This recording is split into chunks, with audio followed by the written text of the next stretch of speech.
Always acknowledge the truth. Actions speak louder than words.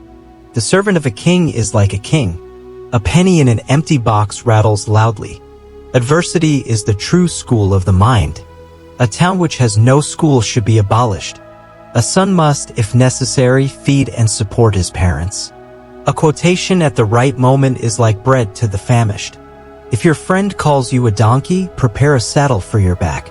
A dream which is not interpreted is like a letter which is not read. A man commits sin in secret, but the Holy One proclaims it openly. A man should be careful not to afflict his wife, for God counts her tears. A man should endeavor to be as pliant as a reed and never unyielding like the cedar. A man's wife has scarcely breathed her last when another is waiting to take her place. A man's merits should be fully stated in his absence, but only partially in his presence.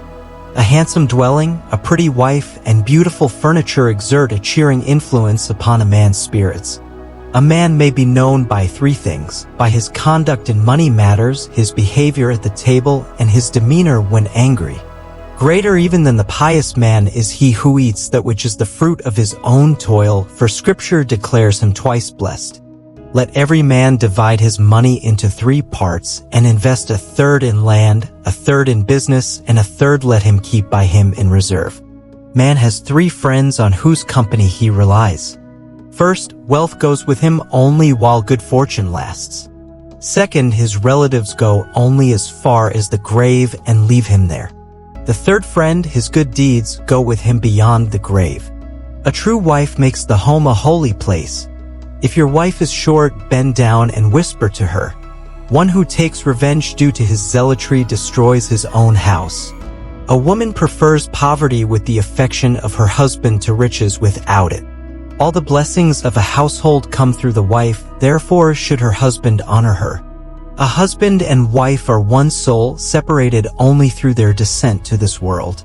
When they are married, they have reunited again. A man should eat and drink less than his means, clothe himself according to his means, and honor his wife and children beyond his means. When our love was strong, we could have lain on the blade of a sword. Now that our love is not strong, a bed of 60 cubits is insufficient. Any love that depends on a specific cause, when that cause is gone, the love is gone, but if it does not depend on a specific cause, it will never cease. Know that this union is holy and pure when properly conducted in the proper time and with the proper intention. God has created everything according to his wisdom and has not created things to be ugly or shameful. Teach me the whole Torah while I stand on one foot.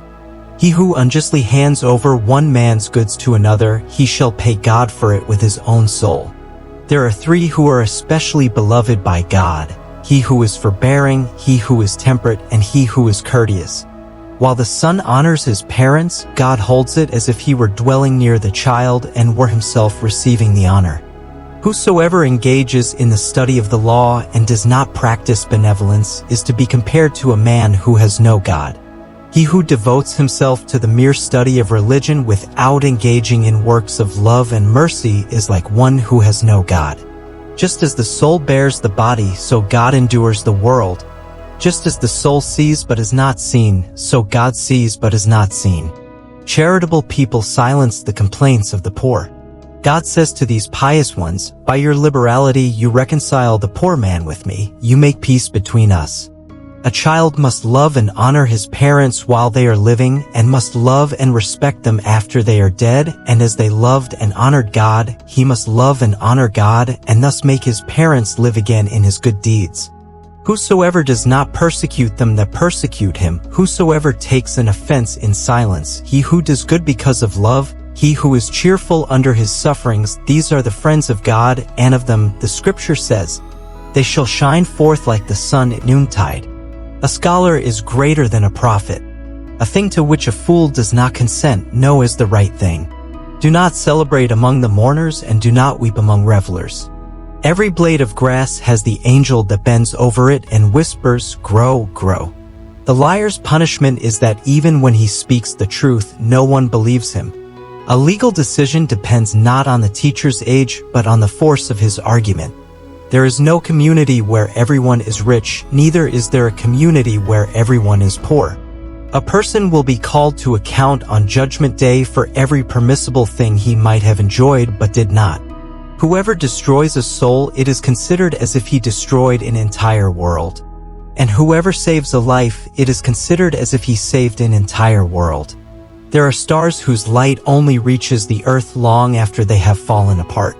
There are people whose remembrance gives the light in this world long after they have passed away. This light shines in our darkest nights on the road we must follow.